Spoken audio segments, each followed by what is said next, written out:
So it's from H&M, guys. Ayan. But what's good about this, nasuot ko na rin to multiple times, like the pair of Aldo sneakers. So especially when I travel like to Japan, to Korea, to Taiwan, Hong Kong, etc. and Dubai, yeah, in Australia, ganyan.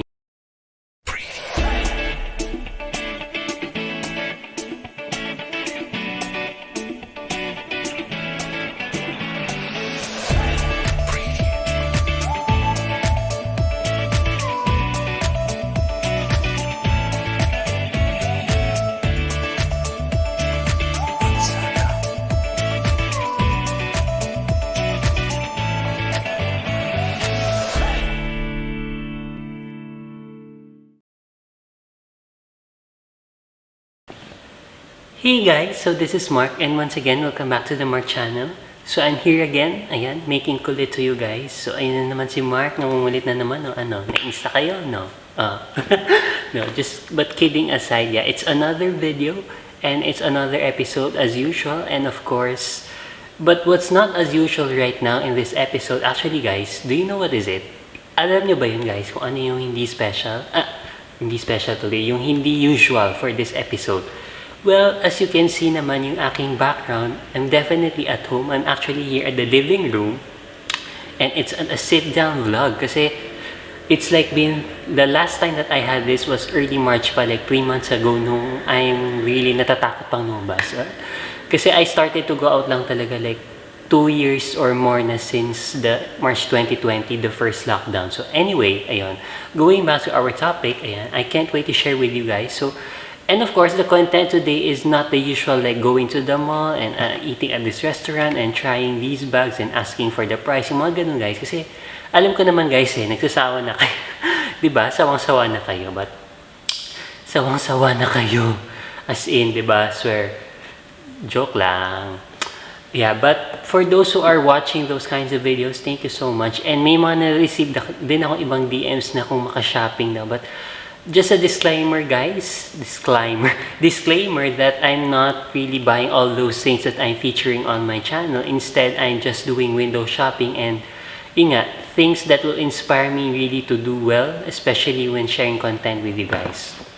And without further ado, I'm going to share, kasi syempre in the past, like when I was in college, mahilig na rin talaga ako sa fashion ever since. Like in menswear, ganyan. So, I really buy clothes, ganyan. Even if, minsan nga yung mga outerwears ko, I don't wear it. Even if we don't travel, sometimes I buy. Because syempre, madali lang lumabas di ba guys, before the pandemic. Unlike right now, syempre may takot pa rin ako and may surge na naman ulit.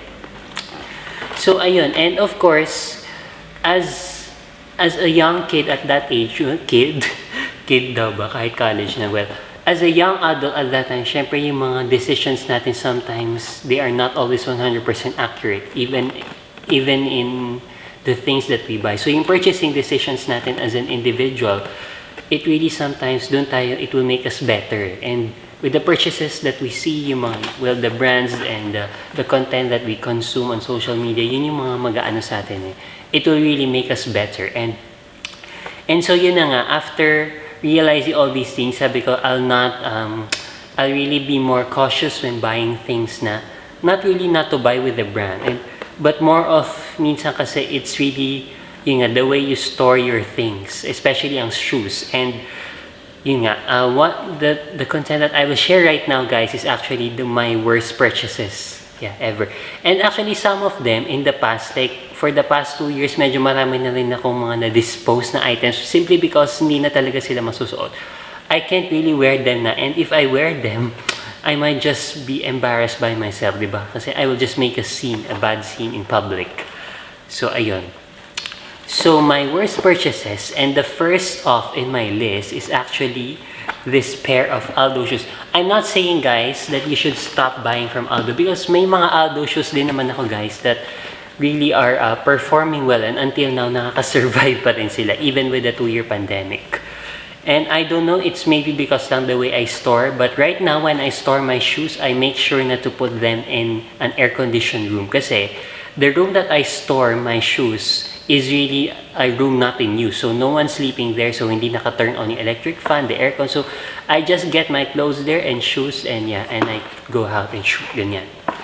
But right now, so I'm more wiser and smarter, as I've said nga earlier. So, ang ginagawa ko na, I just put it in the air conditioner, especially my bags and shoes if it's leather, like lalo na yung my Hermes, the Hermes sandals. Of course, I will not, of course, put it in na magmamoist lang siya, di ba guys? So, that's actually the one thing na ina-avoid natin sa shoes, to avoid moisture. That's why it's important, guys, that you put a desiccant. Kasi yun yung magpapatanggal ng moist, yung amag. Ayan na. And aside from the amag, guys, actually, for this one, it's not amag pala. I'll just, yeah. So, may close-up shot dito, guys. As you can see right now. So, yung tumutuklap na yung leather inside. So, it's like parang balakubak. Balakubak siya, guys. No, but kidding aside, yeah. So, it looks like snowy flakes na puti-puti because it's white inside. And of course, it's synthetic leather. And if it's genuine leather, of course, the price will not be as low as 5,495 pesos. And believe me guys, nakuha ko to at a sale and 50% discount. Kaya medyo hindi na ako nag-isip ng new. So, medyo may pagka-impulsive buying din ako at that time. So, ayun. Ayan. So, this is my number 1 worst purchase. Ayan.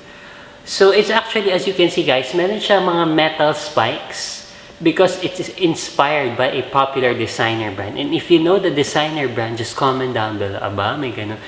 Hindi. But if you don't know, it's actually Christian Louboutin. Ayan. Christian Louboutin is actually the guy na kapicture ni Heart Evangelista in her Instagram account when she visited Paris Fashion Week last January, which is this year lang. So, grabe na guys, magkayakap lang sila ni Heart Evangelista. Ayan. So anyway, this is inspired by Christian Louboutin because the popular logo of Christian Louboutin ay itong mga spikes. And they are also popular for sneakers, especially for guys, for their menswear. Ayan. So I actually have a beige color of this one, pero na-dispose ko na siya like around a year or 2 na din. Pero pandemic na din ako noon eh. Sure ako guys. Actually, I have around 5 things na dinispose, including mga damit na tumuklap na because they are all synthetic leather. So, moving forward, I really prevent or avoid buying ng mga synthetic leather. And if I were to buy ng mga apparel na synthetic leather, I'd probably get na lang yung mga designer brands. Pero syempre, I'll get those from the outlet because syempre na mahal naman ng guys. Like, yeah, but anyway. Ayun, so this is the other foot and obviously, it's also tuked up. Ayan, so hindi ko na siya pwedeng suotin. But it's so sayang guys because as you can see, the outer sole is really still 100% intact. Ayan. And pati yung pagkaka-gray niya guys, kasi it's suede eh. So yung suede, another disadvantage pala of suede guys is the dumi or the dirt over time, it capits. So it sticks to the surface of the suede. So yun yung isa sa mga disadvantage din. But overall, ang ganda pa naman sa sapat and hard to let go. That's why I kept it pa in my cabinet because sobrang favorite ko talaga itong suotin. And even the beige one. Pero inuna ko na yung beige because mas malala yun. Yung pagkakatuklap niya. So, tuklap in English, I can't remember the exact term. But if I remember, I'll definitely put it in the editing sa caption. So, ayun siya guys. Yan. So, I'll just share with you a close-up image of view of the shoe. Yeah.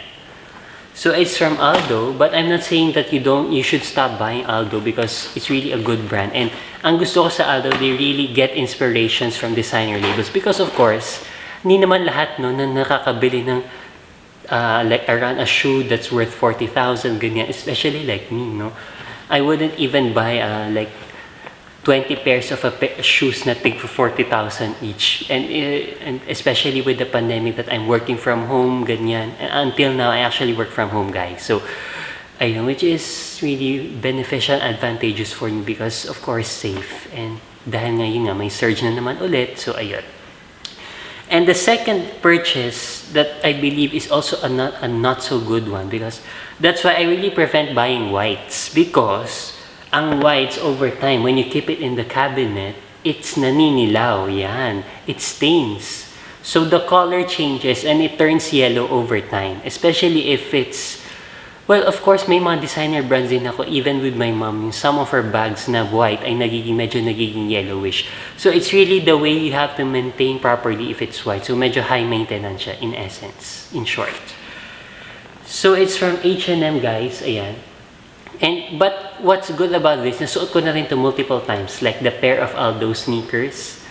So, especially when I travel, like to Japan, to Korea, to Taiwan, Hong Kong, etc., and Dubai, yeah, in Australia, ganyan. So, kasi because inside, it's like thermal, so may heat technology siya inside. So, you don't need to wear. Pag nagsusnow, hindi mo na kailangan mag-wear ng yung mga thermal. Of course, pag yung warm winter, pwede. Of course, but if it's not warm winter, like cold winter, you definitely have to wear something pa inside, even if medyo may pagka-fur na siya sa loob. So, this is bagay for not a tropical country, but a country with 4 seasons. Ayan, when traveling.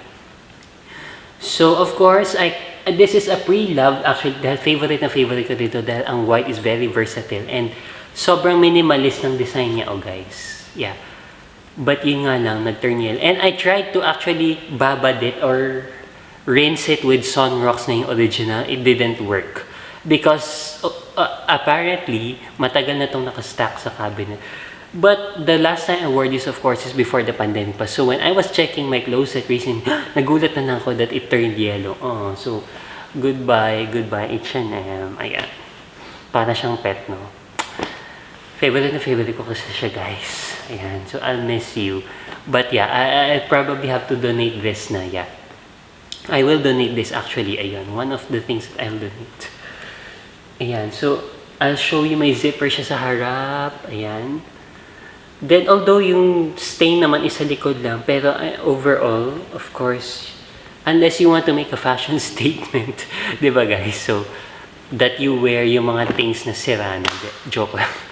But yeah, so there's actually another one that I really want to share with you. Pero, yun nga, it's a leather na H&M black t-shirt. Pero apparently, wala na siya sa aking cabinet because I just remembered it now that dinonate ko na rin pala siya because that one is super lala. As in, half of the damit, like in the lower portion of it because it's a t-shirt, and then yung faux leather ang tawag kasi. So when you say faux, it's something na synthetic leather. So definitely over time, if you do not maintain it, it will really tuklap. So magtatanggal siya over time. Like after 2 years ganyan, and luckily yung sa akin, like it became broken like mga 5 years after na, which is back in 2021 yun. So anyway guys, so the lesson here learned is that you really have to take care of the things you buy, especially if it's leather. You have to check yung mga property labels, yung mga caring labels, especially for clothes. Because ako yung taong I just put everything in the washing machine and just segregate it by color. So if it's white, lahat ng whites, I'll rinse it all together and all the blacks and then all the underwear, something like that. But it's also important pala that you have to check if this material is good for washing machine, is it good for electric dryer? Because we do not sampay our clothes because we do not have a maid, so it's really hassle for us. So we just put it in the dryer, electric dryer. So, and after an hour, we can easily keep it in the cabinet. Yeah. So yun, another thing aside from reading the caring labels, of course, you have to do proper maintenance. So when you know that the room is sunny, you don't put it there. So you don't expose it to the sun, especially if it's faux leather or synthetic leather. And of course, you also don't put it in a cabinet that there is no air or moisture.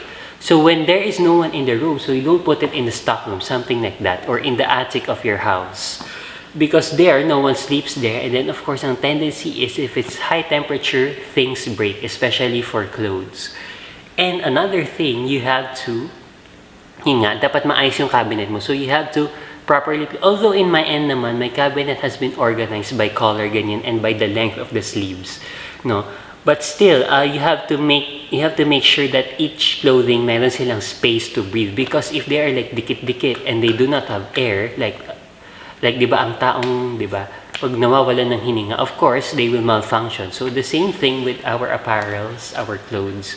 You have to really give them air. And also another tip in your cabinet, guys, you have to put in nga, what do you call that? Yung parang desiccant, as I was saying earlier, because it neutralizes moisture. It gives moisture dun sa environment na sarado. And especially for your bags and shoes na leather, even if it's genuine leather, 100% calf, camskin, or whatever exotic leather it is, you really have to place it in an air-conditioned room. So not necessarily the bedroom that you sleep in, but if your walk-in closet or dresser is with an air conditioning unit, so you have to open your cabinets para yung air from the air conditioner, it goes inside the cabinet. And of course, to give air na rin to your clothes. And that's also another way to maintain it. Yeah. And yun nga. So that's it, guys. And I really hope that you learned something. And of course, I've shared with you some of my worst purchases. And this is the first time ever that I'm doing a somehow negative vlog. Negative in a sense that, of course, I'm sure, guys, that you will learn something from this.